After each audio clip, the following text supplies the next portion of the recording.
The Book of Esther. This Book of Esther is going to be a very controversial book. And many of the things that I'm going to have to say about this book are going to be very stunning to many of you who study the Word of God. However, I'm not going to pull any punches here or speak any smooth and sweet words to try to cover over for this.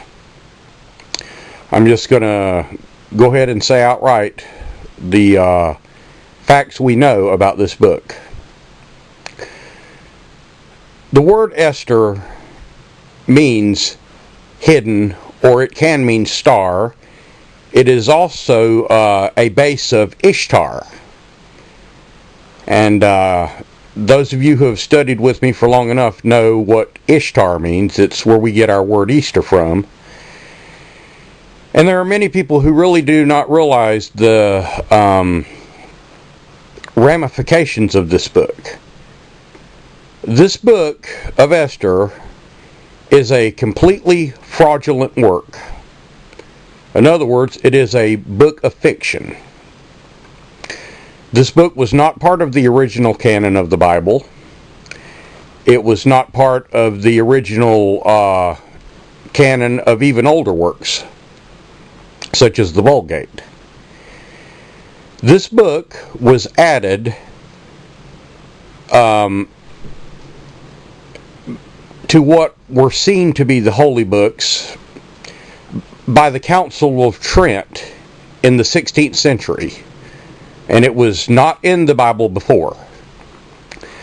The Council of Trent was a ecumenical council of Roman Catholic Church. In other words, it was of the Roman Catholic Church. And as many of you know, as I have told you throughout all of these lectures, the Kenites did migrate with those 10 northern tribes. And they were amongst these that would form the Roman Catholic Church. Now, this is not to say that anyone who's a Roman Catholic is a Kenite, or anyone who attends a Roman Catholic Church is attending a Kenite church. I'm not saying that. What I am saying is the Kenites have always infiltrated the priesthood of Israel, no matter whether it's a Protestant church or a Catholic church. They do so even now. This Council of Trent was considered to be one of the Holy Church's most important councils.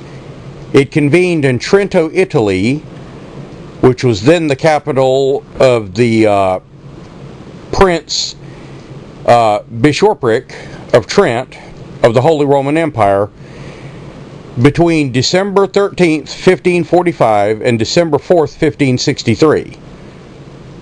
And within it you had Kenites galore. There is no record in the Holy Bible. Listen to me very closely. There is no record in the Holy Bible, nor in any historical writing, of an Esther, nor of a Queen Vashti, which will be mentioned later as we get into this book. And the events of this time were written in Babylonian and in cuneiforms and in various other languages of the lands held at this time by the king, which will be called King Ahasuerus. And many of them are still to this day stored in museums around the world and in places which hold antiquities. But none of these records speak of the events of this book, nor of any of the characters of this book, save of Ahasuerus.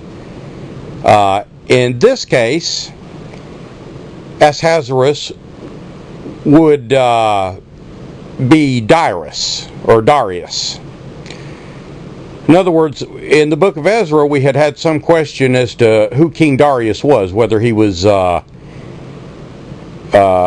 King Artaxerxes, or whether he was some other king. This is what this is one of the reasons why this book is so full of conflicts. Here they list the king as Ahasuerus, and in the book of Ezra he's listed as King Artaxerxes. However, there are those on both sides of the aisle in the schools of thought of Christianity that Ahasuerus may have indeed been Darius, and there are those who say that Artaxerxes was Darius. So you're going to have to make up your mind for yourself as to what you believe about that. It really is not so important who was the king at the time, moreover the events. But certain timelines do not match up as far as King Ahasuerus and King Artaxerxes and even Cyrus by the mix-up of the Gregorian calendar versus the Hebrew calendar. There is a 110-year discrepancy between these two times, and that is explained for you in your companion Bible in a number of places. But here he's called King Ahasuerus, and whether it is Ahasuerus, which is thought of as Xerxes, or whether it is Darius, is unknown, but we do get clues from the book of Daniel that it's King Darius. And we will get into that as we get into this book. Like I said, this one book, is full of conflicts and it's full of falsehoods. Do I believe this book belongs in the Bible? Well, probably not as far as truth is concerned, but I think our Father allowed this book to be placed into the Bible because of its nature and it being so full of holes. I think this is God's hand putting this book in the Bible because of the holes that are in this book as far as fact and as far as historical evidence which cannot be traced to it. In other words, God is giving us an example of the handiwork of the Kenites here. So, you can take this for what it's worth, but the only thing about this book that seems to be accurate is the king and the places it speaks of, such as the provinces and the kingdom and the palace at Shushan. But that seems to be the only thing that's accurate. The rest of it seems to be a complete work of fiction.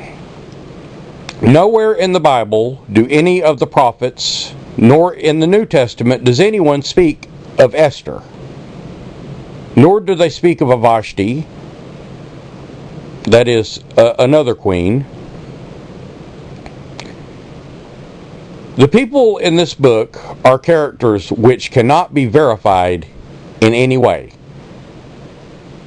Many people claim that this book was written by Ezra. It was not. It was written by one called Mordecai, who more than likely Mordecai himself is a fictional character. No doubt he was a Kenite who used the name Mordecai in this story to imply that he was of the Jews. And this would not be out of character for the Kenites to do this. But again, you cannot verify anything in this book, either historically or biblically. And the Babylonians, as well as the Medo-Persians, kept great records of the great deeds that they did and the laws that they made, and we still have access to those today in old writings of the ancients, and in cuneiform tablets, and in wall inscriptions found on ancient buildings, much like we find in Egypt. But nowhere in any of these writings are you going to hear of any of the laws or the deeds done in this book. Nowhere are you going to hear of an Esther or a Vashti. So this work is a complete fictionary book. I mean, it's complete fiction. A lot of people will be offended by that. because of the deeds that are covered in this, but we're going to disprove some of these as we go along. So you're just going to have to bear with me and have the patience to wait on it. Now, by the great deeds of this book, you would think that somewhere they would be recorded. Somewhere in history. But they're not. You won't find them. The only place they are recorded is in this one book. And they're not spoken of by the prophets, nor by the apostles, nor by Christ himself. Whereas Christ quoted many of the prophets, as did the apostles, none of them ever speak of Esther. None of them ever speak of the events of this book. Supposedly, this story happened in the time of the later years of Daniel and in the time of Ezra and Nehemiah. In other words, after the coming out of Babylon. Yet, in Ezra and Nehemiah, nor in Daniel, you will not find any mention of Ezra or Esther in their writings, nor again in the New Testament. Again, this book is a solid work of fiction. It is obviously done by the hand of Kenites, and no doubt our Father allowed it to be put here so that you can see. In other words, the Kenites could not change God's Word. Ezra and Nehemiah saw to that. They made a set of texts called the Masoretic texts so that the words of God could not be changed. So the Kenites came up with a roundabout way of getting around that. They added a book to the Bible. And they saw to it, more than likely, since they were scribes, they are probably responsible for the books of the Bible that got taken out, such as 2nd Esdras and the rest of the completing of the book of Daniel, as well as the other books of the apocryphal writings, which were taken out of the book of the Bible. However, this one was placed in before 1611, before that translation, in the previous century at this Council of Trent. And most of the things found in it are Talmudic in nature. In other words, the Talmud is a book of references and commentaries by rabbis and so-called learned. Moreover, the Talmud is the handbook of the Kenite. I doubt there's very much in the Talmud that is accurate. So, you know, this prompts the question, why would God allow this book into the Bible? Well, it's like I've said. As an example to you, to show you, just as Jesus would say, the scribes and Pharisees sit in the seat of Moses. Well, what did scribes do? Well, they interpreted the law for one thing, which is why they sit in the seat of Moses, but they also copied the manuscripts. And since Ezra and Nehemiah shored up the manuscripts where they couldn't change it, they have added their own little book to this, to the canon of the Bible that we now have. And so here we have the book of Esther. So we're going to begin in this book. But I want you to remember as we read this, that this book is a solid work of fiction. The only thing in it mentioned correctly are the kings and the provinces and the palace at Shushan. However, there's no mention of Daniel made in this. No mention of Daniel made in this book. Daniel, who was second only to the king. You would think a man that was important to the king would have some mention here. So, let's begin the book of Esther with chapter 1 and verse 1, and remember all I've told you thus far.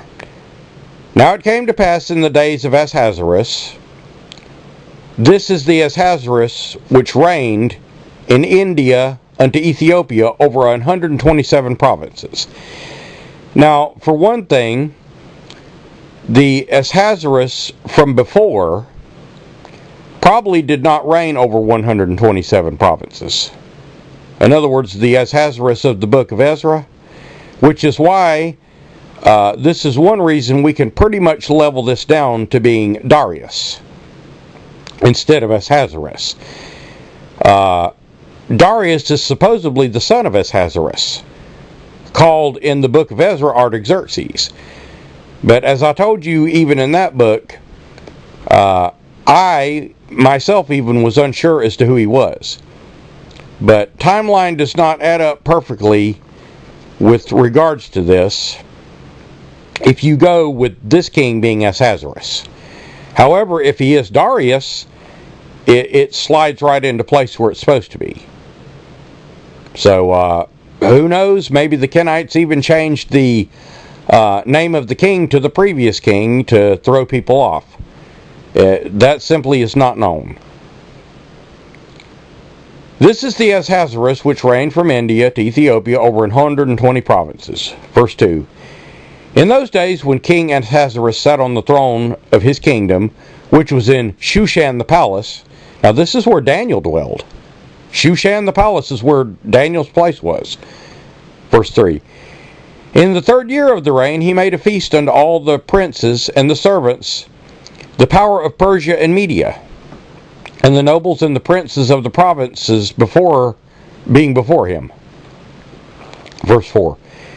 When he showed the riches of his glorious kingdom and the honor of his excellent majesty many days, even 180 days, that'd be 180 days. Verse 5. When these days were expired, the king made a feast unto all the people that were present at Shushan the palace, both great and small, 7 days, in the court of the garden of the king's palace. Now, Daniel makes no report of this in his book, nor is he present at this event. Now, you would think that the guy that was second to the king would be present or even mentioned at this big event that he threw. Now, I realize it doesn't mention any other names, so that's a possibility of why he isn't mentioned. But it will mention some of the names later. However, Daniel does not seem to be present at this event, nor does Daniel record it in his writings. So, there's red flag number 1. Verse 6. Where were white and green... wait a minute, did I finish that last verse? Yeah, I did. Okay. Where were white and green and blue hangings, fastened with cords and linen, and purple and silver rings, and pillars of marble, and beds were of gold and silver, upon the payment of red, and blue, and white, and black, and marble.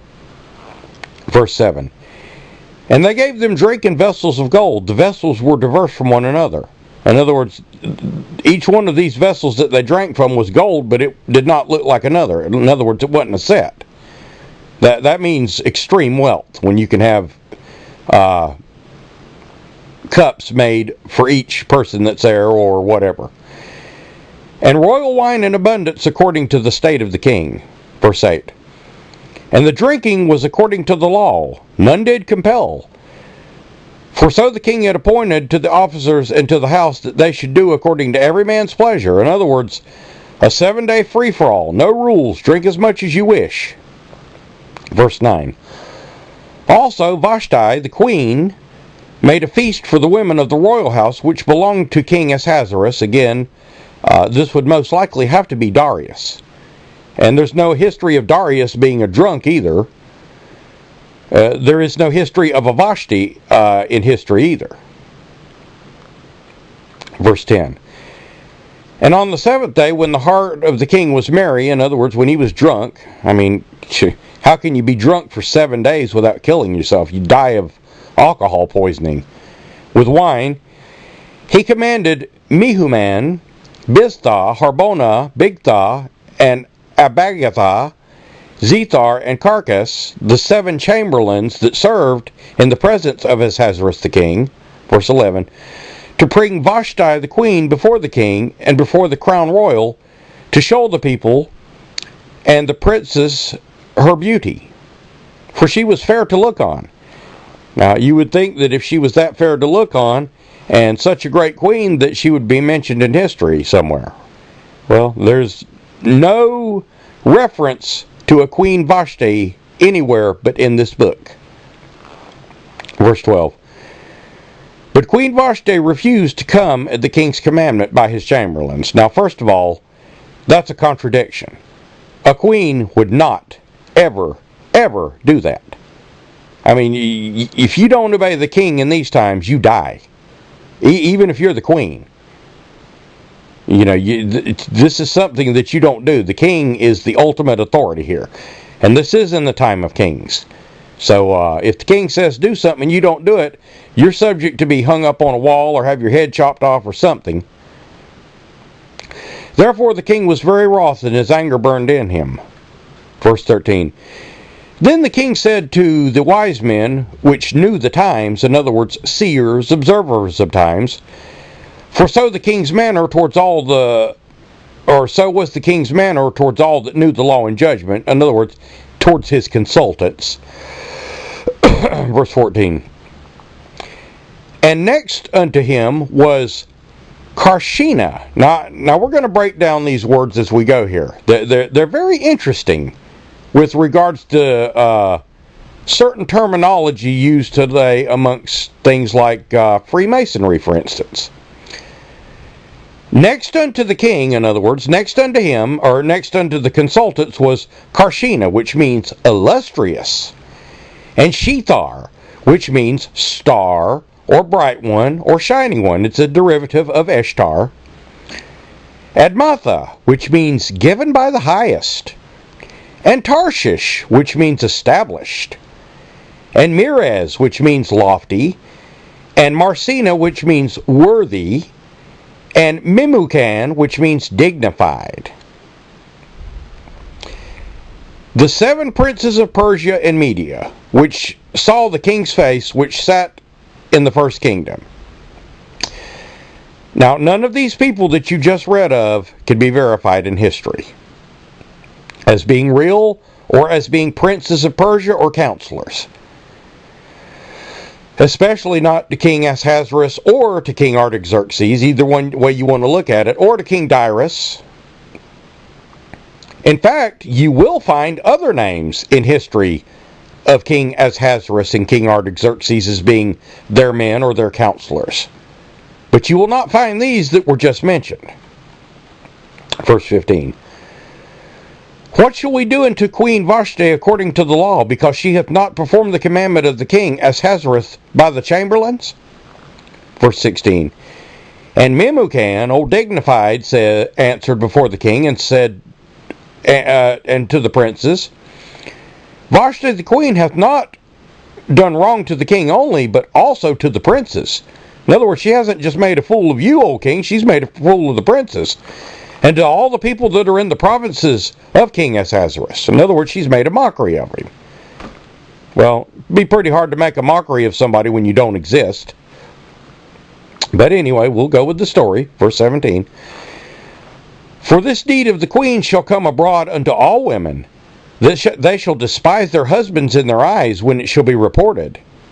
In other words, this is going to cause women to rise up. The king Ahasuerus commanded Vashti the queen be brought in before him, but she came not. Verse 18.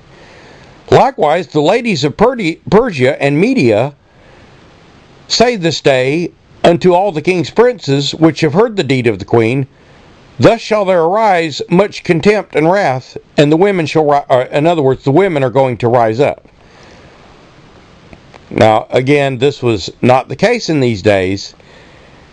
You know, that may be the case nowadays, where, women have gotten rights and are on basically equal footing with men and in some cases over men.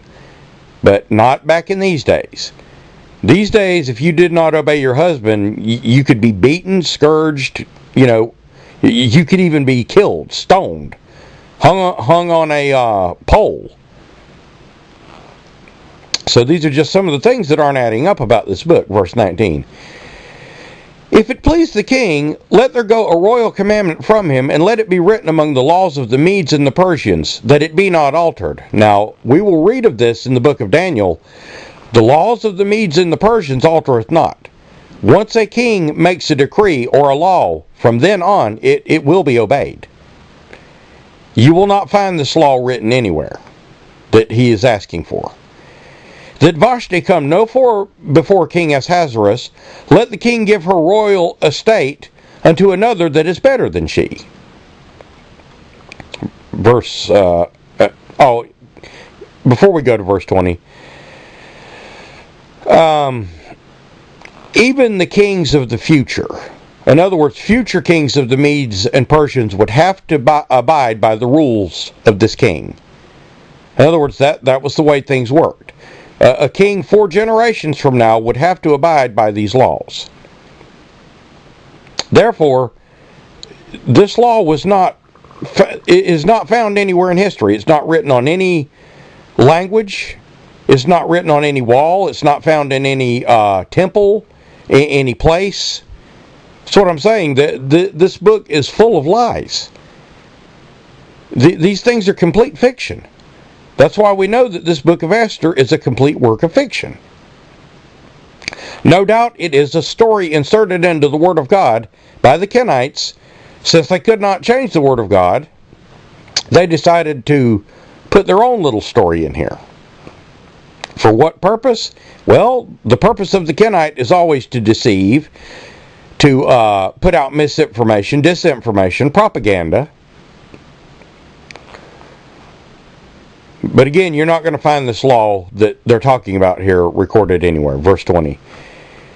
And when the king's decree, which he shall make, shall be published throughout all his empire. Now, you know how great of an empire we're talking about here? 120 provinces?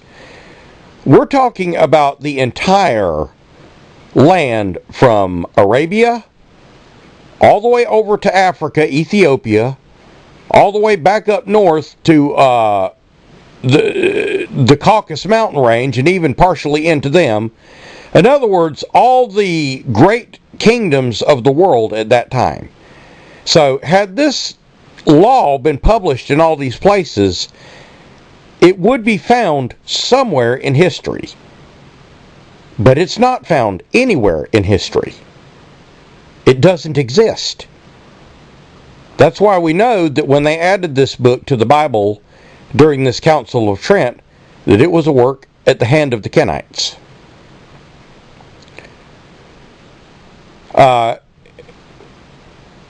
And when the king's decree shall be made and published throughout all his empire, for it is great, a great lie, all the wives shall give to their husband's honor, both great and small. Now, if you will look up Appendix 60 in the Companion Bible, this will help you, because here the sacred name of God is put. Only it's put backwards. Instead of YHVH, it's put as HVHY. In other words, it's an acrostic, and it's backwards. And I believe it's backwards on purpose. I believe our Father made sure that his name was put in there backwards so that you could see that there's something wrong here. Whenever you see the name of God put into the Holy Word of God and it's backwards, it means there is something very, very wrong. And it is locked in an acrostic. And again, Appendix 60 in your Companion Bible will help you to understand this a little bit better. Verse 21. And the saying pleased the king and the princes, and the king did according to the word of Memucan. In other words, he made this law. Well, there's no record of the law that he made. So, verse 22. For he sent letters to all the king's provinces, and to every province according to the writing thereof, and to every people after their language. Now, in all of these countries and all of these languages, this had to be published. So there would be record, even if it was only from a single language of this, but you do not find a single language of it. Or you do not find this decree in a single language. And you do not find it as written as a law. And at this time, when a law was written and it became a law, they posted it in concrete. In other words, it would be found on a wall or a wall of a temple. And there are old buildings in the Middle East which date to this time, which have laws written of them, of these kings, and the things that they accomplished. In other words, they like to memorialize themselves, as anyone does, for the same reason that we put up memorials to people, great people in our history. Yet this law is nowhere to be found amongst any of those. that every man should bear rule in his own house, and it should be published according to the language of every people. And again, no record of this commandment, no record of this decree anywhere to be found in the world. Esther chapter 2 and verse 1. After these things, the wrath of the king Ahasuerus was appeased. In other words, he's happy now that he's made this law, supposedly, and probably coming down off his 7-day drunk. He remembered Vashti and what she had done and what was decreed against her. In other words, now he's a little bit lamentive. And again, you got to remember that this is a story. There's no record of this Vashti ever existing, nor Esther for that matter. Verse 2. Then the king said to the servants that ministered unto him, Let there be fair young virgins sought for the king. In other words, let's find the king another woman to take his mind off Vashti. Let's get him a new woman. Verse 3. And let the king appoint officers of all the provinces of his kingdom, that they may gather together all the fair young virgins unto Shushan the palace, to the house of the women, unto the custody of Haggai, the king's chamberlain. In other words, the king's chamberlain was a eunuch, the keeper of women.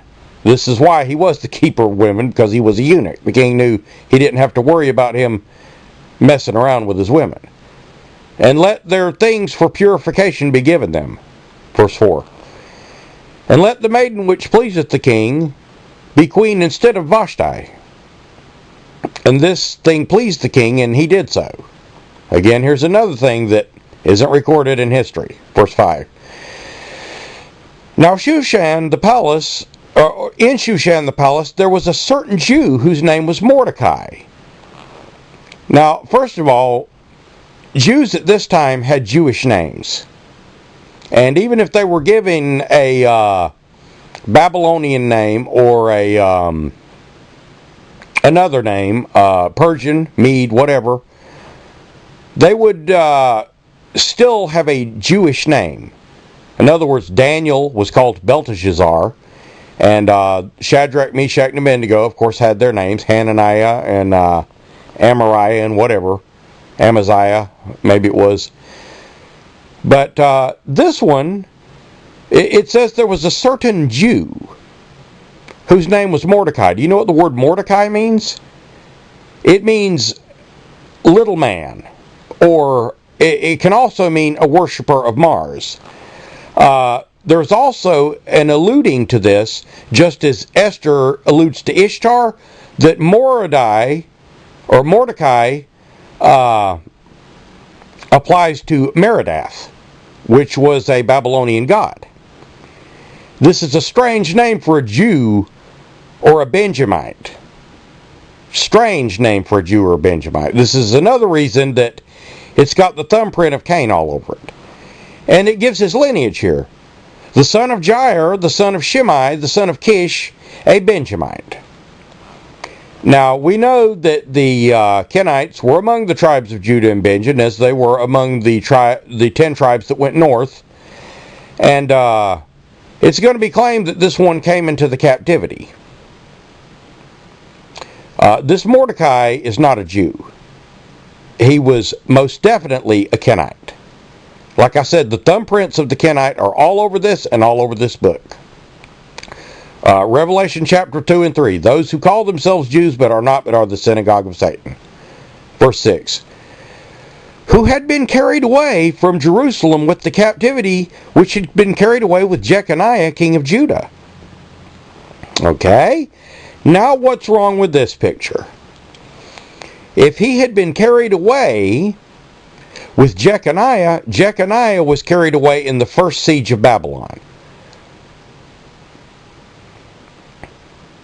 So, we're talking, in this timeline that we're at now, where this book supposedly takes place, we're in the time of Ezra. We're after the captivity of Babylon. Okay? So, this Mordecai would have to be at least 90 years old or more. Let's just put it right down where he would have to be 86 to 90 years of age, or around that, which is not unheard of. It's not impossible, because there were people that saw Solomon's temple that went back. So there were people of this age group.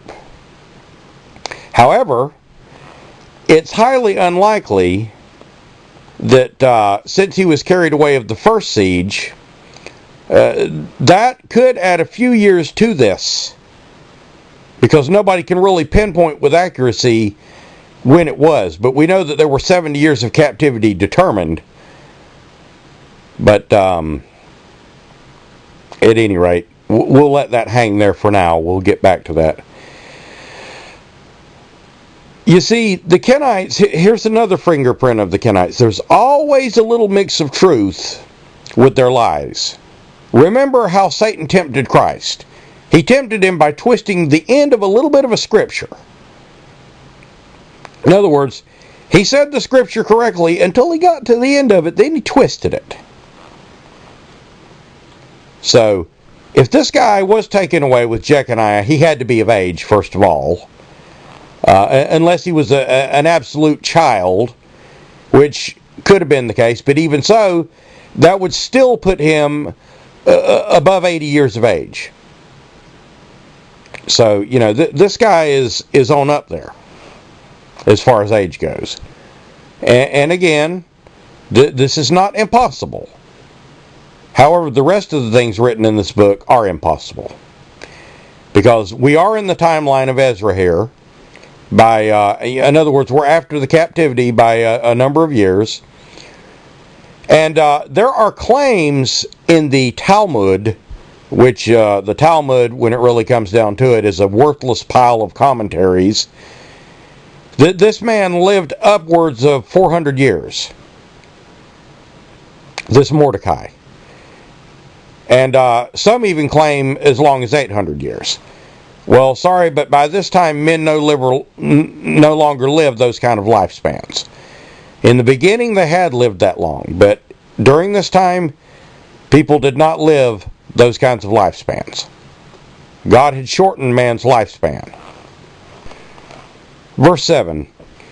And he brought up Hadassah. In other words, he raised Hadassah. Hadassah means myrtle, quite frankly. And, you know, you could go into myrtle trees here and you would get a much deeper understanding, but we'll just go on for now. Maybe we'll come back to that. That is Esther. And, of course, Esther means star. It's related to Ishtar, his uncle's daughter, for she had neither father nor mother, and the maid was fair and beautiful, whom Mordecai, when her father and mother were dead, took for his own daughter. In other words, Mordecai adopted her. Verse 8. So it came to pass, when the king's commandment and his decree was heard, when many maidens were gathered together unto Shushan the palace, to the custody of Haggai, this is that same eunuch, slightly different spelling, that Esther was brought also unto the king's house, unto the custody of Haggai, the keeper of women. Verse 9. And the maiden pleased him. In other words, she even pleased this eunuch. And she obtained kindness of him. And he speedily gave her things for purification. In other words, he's helping her out.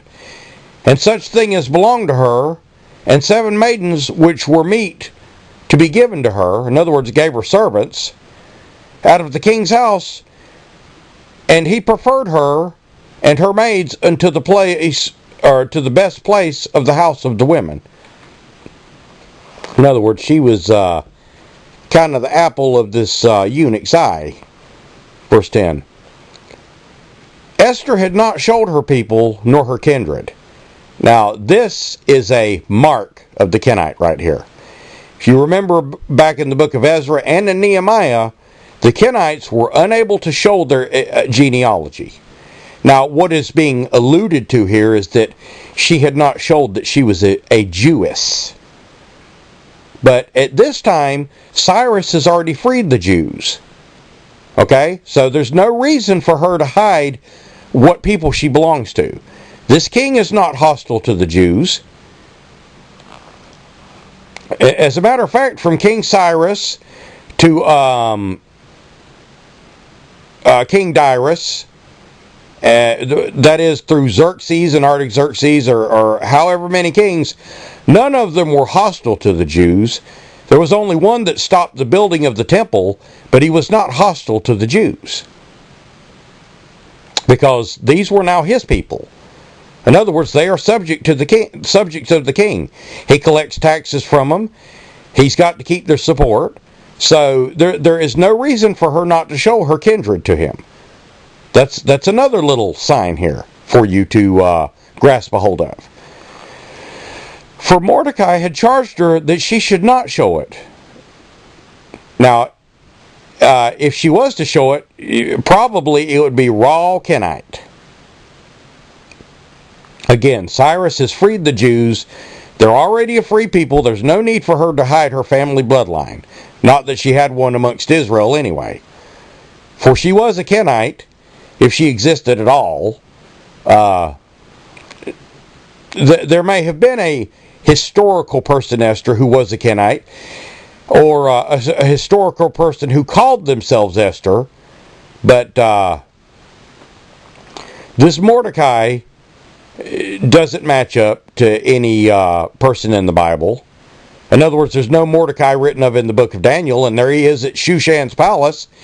And Daniel does not mention her as replacing any queen. As a matter of fact, Daniel doesn't mention a Vashti or an Esther. So there's too many things wrong with this book. If it was one or two things, it would be one thing. But there's way too much wrong with this. But again, if you go back to the books of Ezra and Nehemiah, certain of the Nethinims could not show their genealogy as being of Israel. So they were put away from the priesthood because they were polluted. Well, that is the reason that she's not showing her genealogy here. And this Mordecai. We just finished the book of Ezra and Nehemiah. That should still be fresh in your mind. Verse 11. And Mordecai walked every day before the court of the women's house to know how Esther did and what should become of her. Now, first of all, this was not allowed. Only the eunuch, who was the head, which was Haggai, and maybe some of his other eunuch guards were allowed to do this or be amongst the women after this manner. Mordecai would not be allowed to do this. The kings were very protective of their women in this time, and even into the Middle Ages. They made steel chastity belts for them when they were away, so that they couldn't be unfaithful to them. That's just the untrustingness of the flesh. It's the nature of man to have distrust. But this Mordecai, even being the father, would not be allowed to go around any of these women, because though he may not have any interest in this one who was supposedly his daughter, there's plenty of other fine young virgins there. And though, according to his own words, he's an old man, there were dirty old men even in this time, I assure you. Verse 12. Now when every maid's turn was come to go into King Ahasuerus, after she had been 12 months, that means 1 year, that's literally 12 months, according to the manner of women, so were the days of their purifications accomplished, to wit, 6 months with oil and myrrh, and 6 months with sweet odors, and with other things of the purifying of the women. In other words, a whole year. Verse 13. Then thus came every maiden unto the king, whatsoever she desired was given to her, to go with her out of the house of the women unto the king's house. Verse 14. In the evening she went, and on the morrow she returned to the second house. This would be the secondary house. In other words, where the runners-up would end up, or where they would be held so that they might be brought back before the king. He might see one that caught his eye and says, well, you mark her and put her in the secondary house, and then I'll go. It's kind of like American Idol today. 1 week you've got choosing or the NFL draft. It gets smaller and smaller each week that goes, until they get down to the ones that are going to make the team. Well, in this case, it'd be the one that would make the queen. In the custody of Shashgaz, the king's chamberlain, which kept the concubines, and she came into the king no more, except the king delighted in her. In other words, if the women came in and the king delighted into her, then they would be invited back to come in. But if he delighted not in her, she would not be invited back. In other words, you're not going to be the next queen, so you can go. And that she were called by name. In other words, he would have to call her by name, the king would. And of course, if you get enamored with a woman, you'll know her name, and you'll remember her name. Any of you guys out there that ever been in love with a woman for a long period of time when you could never have, can certainly understand this. You never forget their name. Verse 15. Now when the turn of Esther, the daughter of Abihail, and Abihail means the father of the possession, kind of an odd name, the uncle of Mordecai, who had taken her. Now see, here's another problem. He's the uncle of Mordecai. Now, if he is the uncle of Mordecai, and Mordecai is 80 to 90 years old, and this woman is supposed to be a young fair maiden for the king, a young fair virgin, then that doesn't add up either. I mean, that's just common sense right there. Remember, Mordecai adopted her. And he adopted her from her father and mother who were dead or whatever happened to them.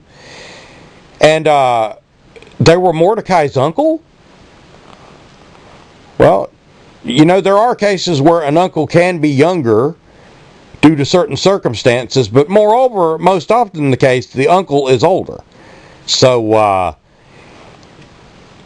that kind of throws a wrench into this book here, because even if it were the case that the uncle was a little bit younger than Mordecai, Esther would still have to be on up there in years. I mean, the king's looking for a fair young virgin bride here. And, once a woman got past a certain age at this time, she would not be hanging out with the young chicks, so to speak. So that's another contradiction in this book. This is the bad thing about the Kenites. The Kenites are well organized and they're cunning, but they apparently do not know how to keep things in line, as any liar who tries to tell a lie will not be able to remember certain things. This is how many people get tripped up in their lives, because they'll be questioned and their story won't match up the next time or the third time or the fifth time. And, that's how they break down a liar. Well, right here you've got some proof that Mordecai adopted the child of his uncle. More than likely the uncle was older than Mordecai. And, she could have been younger than Mordecai, but not much younger. Not in be his uncle's kid. So again, take it or leave it as you will. Who had taken his daughter for her, or for his daughter, was come unto the king. She required nothing that Haggai, the king's chamberlain, the keeper of the women, appointed.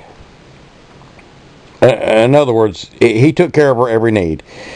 And Esther obtained favor upon the sight of all them that looked upon her. And so that tells you right there that she must have been a very beautiful woman, according to all that looked upon her. So then she can't be old. In other words, not that there's not beautiful older women. I'm not saying that. Don't, get offended. I'm just saying that, she's supposedly here a hot 18 to, let's say, 25-year-old virgin. In these times, people did marry young, probably even younger than they marry in our times, and they also married older. But as in the case of Rachel and Leah. But there's just so much wrong with this story till, you just have to take a little red pen and mark. If you marked a dot for everything that was wrong in this book, you're going to come up with quite a lot of red dots when it's done. Verse 16. So Esther was taken into King Ahasuerus and into the house royal in the 10th month, which is the month of Tebeth, in the 7th year of his reign. Verse 17. And the king loved Esther above all women, and she obtained grace and favor in his sight more than all the virgins. See, this woman's still a virgin. So she had to be young. So that he set a royal crown upon her head and made her queen instead of Vashti. Now, this is not found in Medo-Persian history. It's not found in Shushan Babylonian history. It's not found in any history. The only place it is found is in this book. And there may be some notes in the Talmud concerning it, which were probably written after the fact. Verse 18. Then the king made a great feast unto all his princes and servants, even Esther's feast. And he made the release to the provinces and gave gifts according to the state of the king. Verse 19. And when the virgins were gathered together the second time, then Mordecai sat in the king's gate. See, here we go. There's another thumbprint of the Kenite. Moving on up into power. Oh, king, you're going to marry my daughter? I guess that means I can move into the palace now. That ain't the way it worked in these times. He would have still had to live on his own. And again, another thumbprint of the Kenite, just for your, as they used to say on the Twilight Zone, submitted for your approval. Verse 20. Esther had not showed her kindred, nor her people, as Mordecai had charged her. Well, why? She didn't have any reason not to. A Jewish woman would have been accepted as any other for a bride for the king, especially one this beautiful. These Medo-Persian kings did not have anything against the Jews. He'd have been all over that in a heartbeat, No problem. There's only one possible reason she could have hidden her lineage, and that was from this story, not from the king. In other words, the fact that this person, whoever it is, this Esther and this Mordecai, they're Kenites. And she did the commandment of Mordecai, like as when she was brought up with him, her loyalty was to her father. In other words, that last line there, her loyalty was to her father. When a king makes you a queen and gives you all of his riches and all the power given to a queen by a king, her loyalty is to her husband. Now, that's not only Israelite law, that's any law. When a man and wife become one flesh, when they're married, she is the husband's property. And I probably shouldn't use the word property, but I wanted to show possessiveness there. In other words, her loyalty from that time forth should have been unto her husband. But she's still obeying her father's commandment here. Not that it would have mattered to the king. And anyway,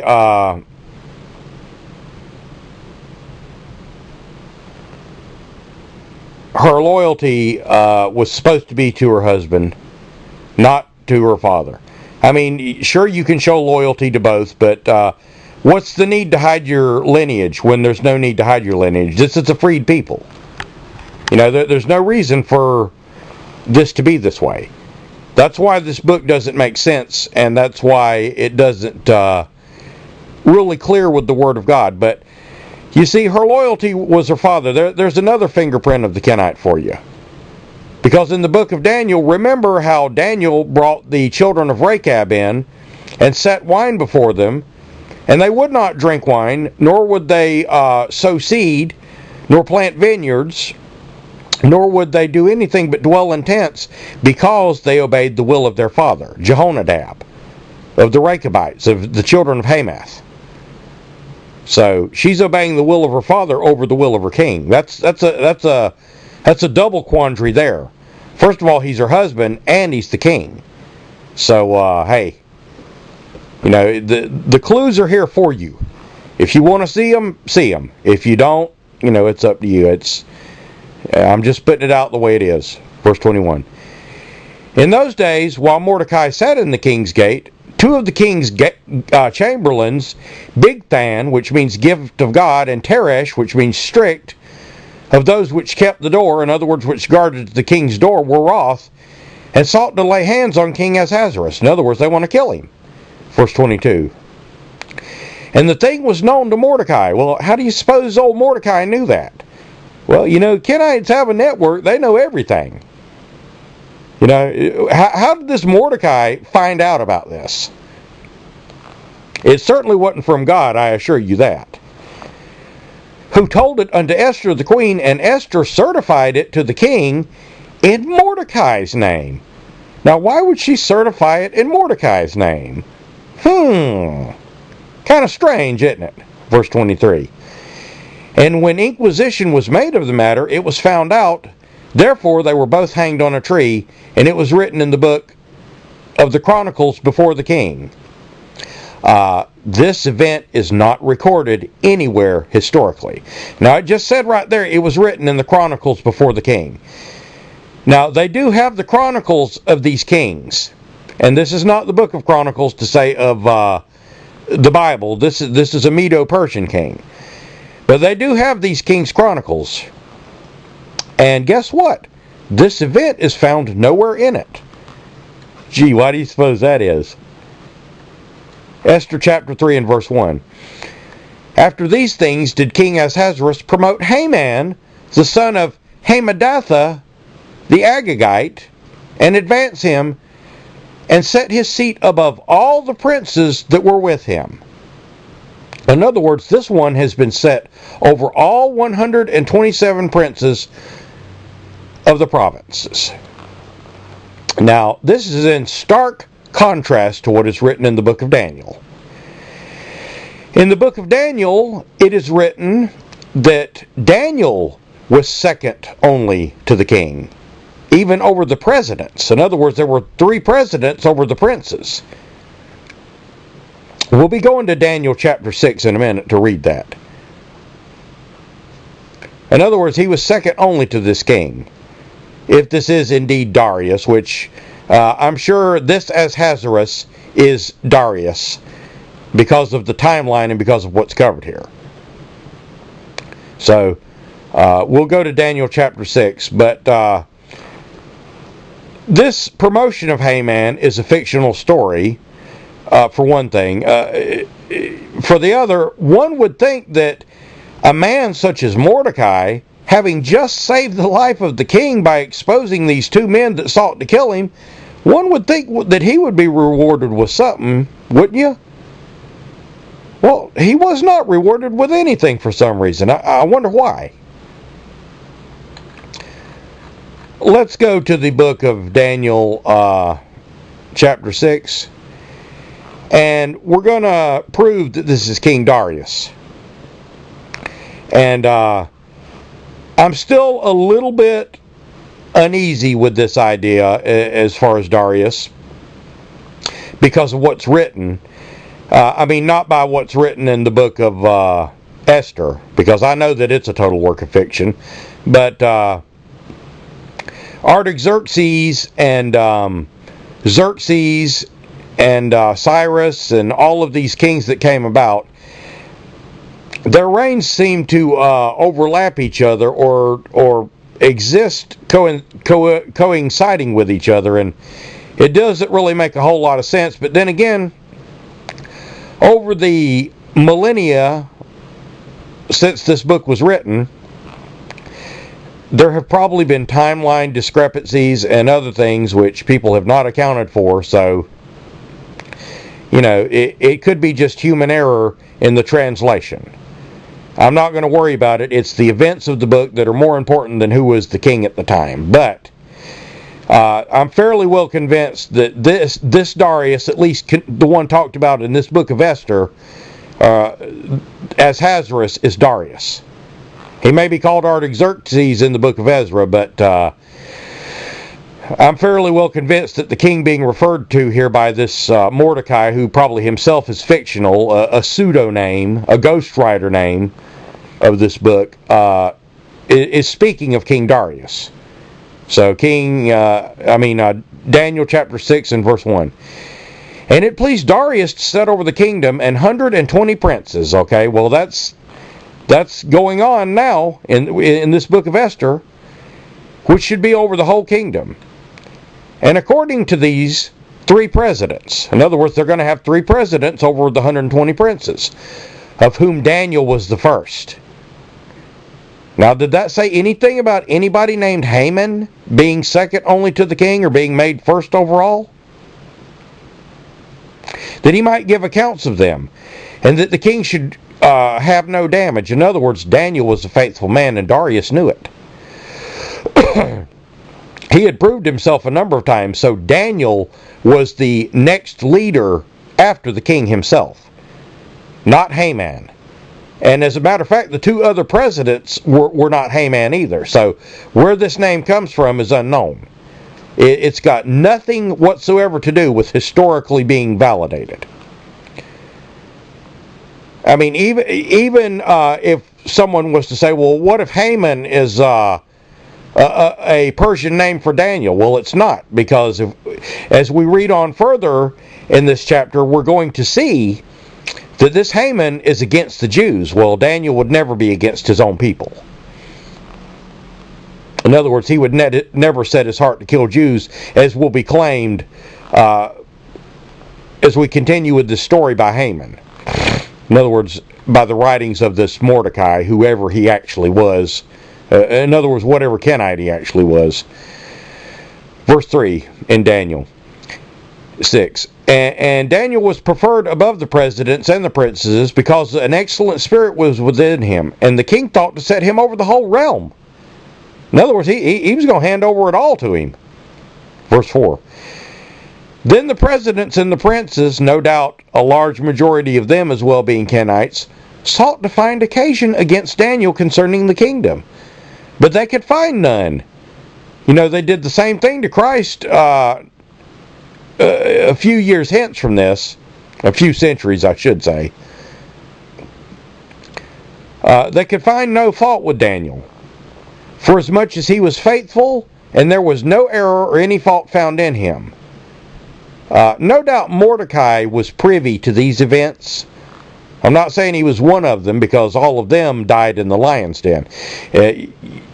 Verse 5. And these men said, we shall not find any occasion against this Daniel, except we find it against him concerning the law of his God. In other words, we can use religion against him. That is a big thumbprint of the Kenites. But let's skip on down to, you already all, if you covered the Daniel, know what happens next. They accuse him. He's sealed in the lion's den. He makes it through the night. The king telling him even, the king's last words to him before he went into the den, your God will protect you. And he comes out of the pit the next day, and all of those that accused him were thrown into the pit, and the lions had the mastery over them, and the lions ate them up. So let's skip on down to chapter 25, and I want you to hear what King Darius has to say, this one called Ahasuerus in this book. Chapter 6 of Daniel, verse 25. Then King Darius wrote unto all people, nations, and languages that dwelt in the earth, peace be multiplied unto you. Now, this is able to be documented in history as well as in the Bible, in this book of Daniel. And verse 26. I make a decree that in every dominion of my kingdom men tremble before the God of Daniel, for he is the living God, and steadfast forever. And his kingdom is that which shall not be destroyed, and his dominion is that which shall which shall be even unto the end. Verse 27. He delivereth and rescueth and worketh signs and wonders in heaven and earth, and hath delivered Daniel from the power of the lions. Verse 28. So this Daniel prospered in the reign of Darius, and in the reign of Cyrus the Persian. Now, Cyrus obviously was before Darius, because Cyrus is the one who freed the Jews. So, unless this is referring to a secondary Cyrus, which I doubt because of the timeline, the next Cyrus to come along will be Cyrus II, and he will be years hence. So I don't think Daniel probably lived to see that Darius. However, I could be wrong.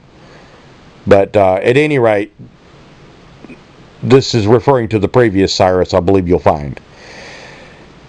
Now, does this say anything about a Haman, or the king giving Haman the right, or the blessing, or his ring signet to kill Jews, God's chosen? The reason why I ask that is because let's read on and we're going to see what this Haman is going to do. So, go back to the book of Esther, chapter 3 and verse 2. Esther chapter 3 and verse 2. And all the king's servants that were in the king's gate bowed and reverenced Haman. For the king had so commanded concerning him, but Mordecai bowed not, nor did him reverence. In other words, Mordecai is not about to bow to this one. Verse 3. Then the king's servants which were in the king's gates said unto Mordecai, Why transgressest thou the king's commandment? First of all, you transgressed the king's commandment like this, and you saw what happened to Daniel because of the laws of the Medes and Persians. And you saw what happened to Shadrach, Meshach, and Abednego because of the laws of the Babylonians. This guy wouldn't have been around for them to ask the question to. They would have taken him right out and killed him for transgressing the law. You know, it might have been what you call drumhead justice, but you anger a king in this time, and you're subject to lose your head real quick. Verse 4. Now it came to pass when they spake daily unto him, and he hearkened not unto them, that they told Haman, to see whether Mordecai's matter would stand. For he had told them that he was a Jew. Now, I'll tell you what, let's just keep going. Verse 5. And when Haman saw that Mordecai bowed not, nor did reverence him, then Haman was full of wrath. Now, if you're a prince set over the kingdom and you're full of wrath against somebody, you don't even have to ask the king if you can kill this guy. You can make an order and kill him yourself. So there's another discrepancy. Verse 6. And he thought to scorn and lay hands on Mordecai alone. For they showed him the people of Mordecai, where Haman sought to destroy all the Jews. Now this is a complete lie. You just read what the commandment of this king was. You don't praise a God and say that he is the living God and then go pick upon his chosen people, of which Daniel was. Daniel would not have allowed this to happen, and God would have not allowed it to happen. This is a complete falsehood. This is how we know that this book is a work of fiction. And not only that, there's no law written anywhere or decree that the Jews were to be done after this manner. And we'll keep going with this. That throughout the whole kingdom of Ahasuerus, even the people of Mordecai, in other words, to kill off the Jews.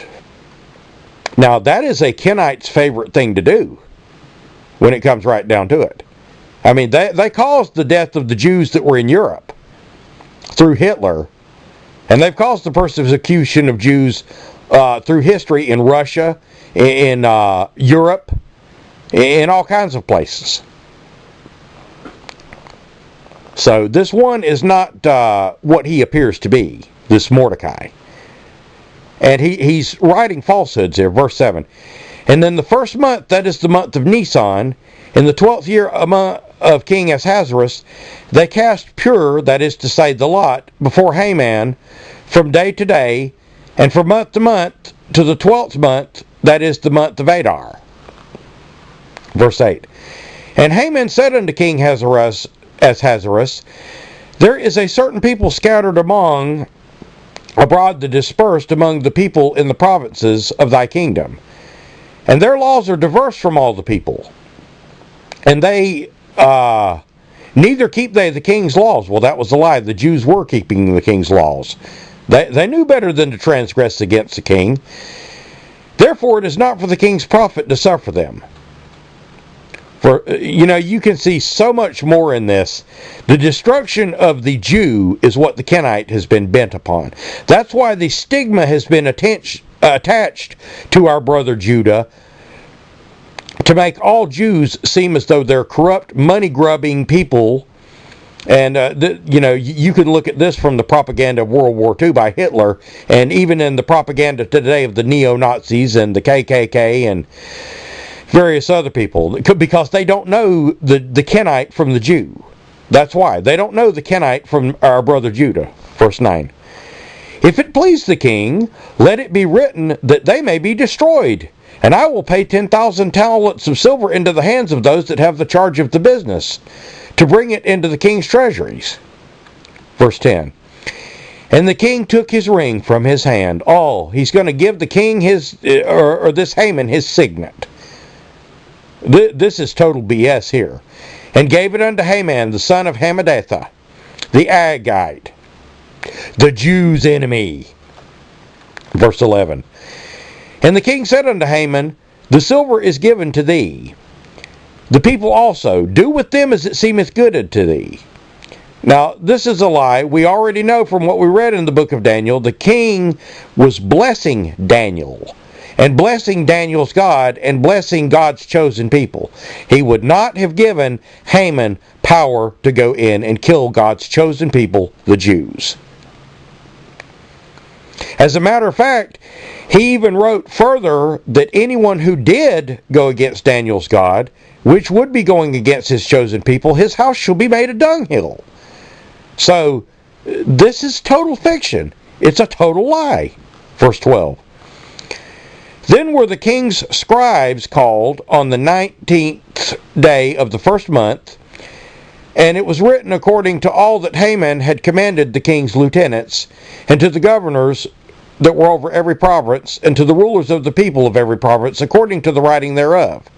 In other words, again, this decree has gone out to all the people. Yet, nowhere in history is there any record of this law going out, or this letter, or this command. Nowhere in history are you going to find this. Know why? Because you're reading a work of fiction. This is like reading a Star Trek novel, because that's how real it is. Let's see, where were we? In the name of King Ahasuerus it was written and sealed with the king's ring. Another lie. This is not documentable. Like I said, these laws of the Medes and the laws of the Medes and Persians alter not. This means that every king that came after him, after this Ahasuerus, would be bound by law to kill the Jews. Okay? He would be bound to. It's a law of the king. It's got the king's signet, the king's ring upon it. And it is something that cannot be taken back when it's done. In other words, when he sentenced Daniel to death, even though he did not want to, he was tricked by these people into doing it, he made Daniel go through the motions. In other words, Daniel did go into the lion's den, and if the lions had eaten him, then Daniel would have been dead. But God closed their mouth. But he had to obey his own law. This is how strict the laws of the Medes and Persians were. This law is not recorded anywhere, and it was not done. So that means one thing. This is a Kenite lie. Verse 13. And the letters were sent by post into all the king's provinces to destroy, to kill, and to cause to perish all Jews, both young and old, even children and women, in one day, even upon the 13th day of the 12th month, which is the month of Adar, to take the spoil from them for a prey.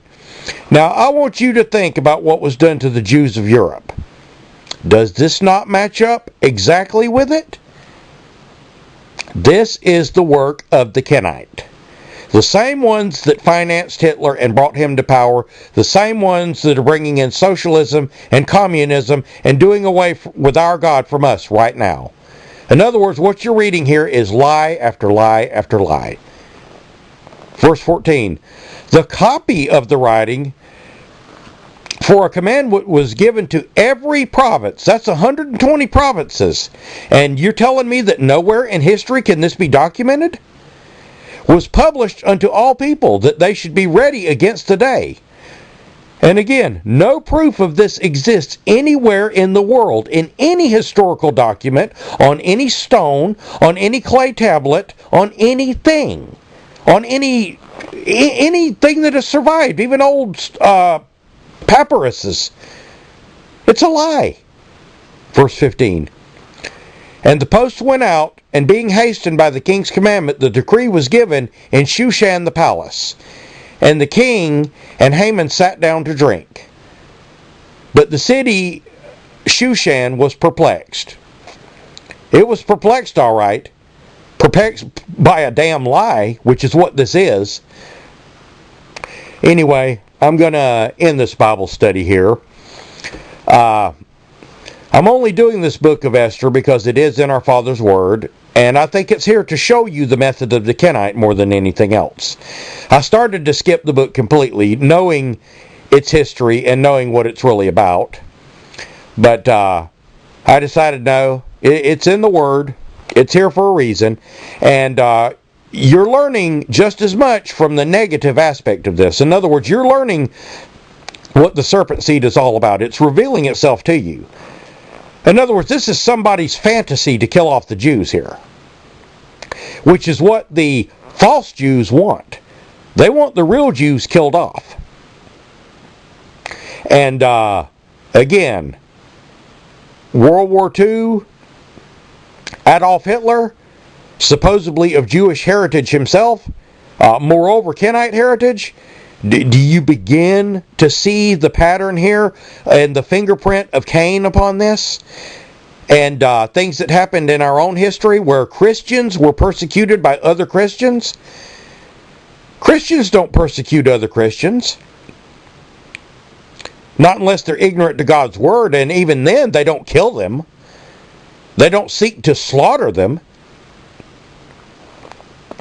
Well, weren't the people of World War II Germans Christians and Americans Christians that killed each other in battle? Yeah, but you know, going to war is a little bit different than murder.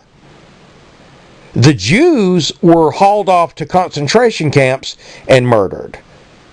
Now, there are those that will claim that that too is an untruth, and there are things in the world which showed that long before the Jews were killed, that they were claiming 6 million were in peril in the year 1914 and 1917, 1930, 1933, 1934, 1938, and so on.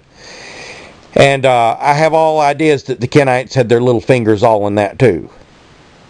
But we'll pick this up with the book of Esther chapter 4, and we'll continue studying in this, because we've gone well over time here, but it's worth it. The truth is always worth it. I will close out this lecture now by saying, may our Father bless you in your studies of His Word, and may He reveal to you things such as He's revealing in this chapter, because this is outright lie after lie after lie, and it was placed in the Word of God, not by God's hand and not by the prophets, but by the hands of Kenites and by church councils of men who sat down and decided, well, this is true and this is not true. You know, I've had this one guy, I'm not going to mention his name, but he's a very slick person, attack my videos, and as well as others, and claim, you know, I've even had writings or commentary back and forth with this person, and all he cares to do is claim what some church council decided in the year 300, or what some church council decided in the year 1200, or what this church council decided in these years of this council that convened itself in Italy of the Roman Catholic Church. So you know, I'm not too hepped up on what men decided. I go by my Father's Word.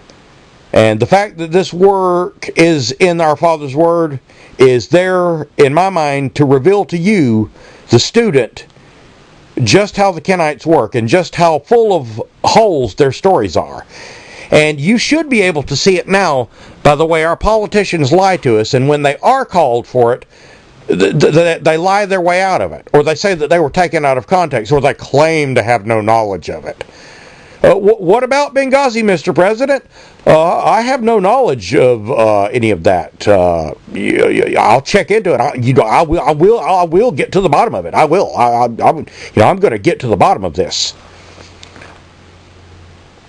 At any rate, it's always my prayers for you, my beautiful brothers and sisters in Christ, that you will stay in our Father's Word, that you will be able to recognize such things as our Father has set before us in this book. In other words, our Father is fair. He's allowing the negative to be heard from here. He's allowing the Kenites to have their portion in His book. They've already got a portion in it by what they accomplished by killing Christ, who incidentally was a Jew. Just saying. But they have their portion here. They've got their little lie that they've added to the book here. They couldn't change the Word of God. They tried to a number of times, and they do now with certain Bible translations. In other words, the NIV and some other Bibles, they've translated it so far out of whack till you can't make sense of it anymore. But regardless of how long I've gone in this lecture, I know I've gone well over time, but you need to be aware of these things. You need to know the method of the Kenite. You need to see what they're trying to pull over on you. And may our Father reveal these things to you and open your eyes to them. Because if you don't, you will certainly fall for them. And may God bless you and fill your cup with wisdom and knowledge and understanding in all things concerning His Word, even these negative things. And God bless you and thank you for listening. This has been Just Thoughts.